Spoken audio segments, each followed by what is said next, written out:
যারা মানুষকে কষ্ট দেয়, মানুষের বিশ্বাস নিয়ে খেলে, মানুষকে ধোঁকাবাজি করে তার মনটাকে ভেঙে চুরে চূর্ণ বিচূর্ণ করে দেয়, তাদের জীবনের সবচেয়ে বড় আযাব হচ্ছে এদের কবরের আযাব মাফ হয়। সমস্ত আযাব মাফ হতে পারে, সমস্ত গুনাহ মাফ হতে পারে, কারণ হক হচ্ছে দুই প্রকার। এক হচ্ছে হকুল্লাহ, আল্লাহর হক। দুই হচ্ছে হকুল ইবাদ। যে বান্দা আল্লাহর হক নষ্ট করে, আল্লাহ চাইলে তাকে মাফ করতেও পারে, কিন্তু যেই বান্দা আরেক বান্দার হক নষ্ট করে, ওই বান্দা যতক্ষণ পর্যন্ত মাফ না করে তার গুনাহটা মাফ হয় না। কবরে এটা আজীবনের জন্য আযাবের কারণ হয়ে যায়। অতএব কাউকে কষ্ট দেওয়ার পূর্বে হাজারবার ভাববেন, এই কষ্ট আজকে আপনি দিবেন, আজকে বিশ্বাস নিয়ে খেলবেন, আজ কারো মন ভাঙবেন, আপনি আগামীকাল কবরের বাসিন্দা হয়ে যাবেন।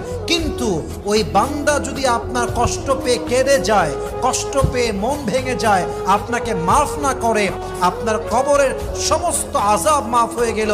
এই আযাবটা যতক্ষণ পর্যন্ত সে মাফ না করবে, এটা কোশ্চেন কালেও ক্ষমা হবে না। ঠিক কিনা বলেন?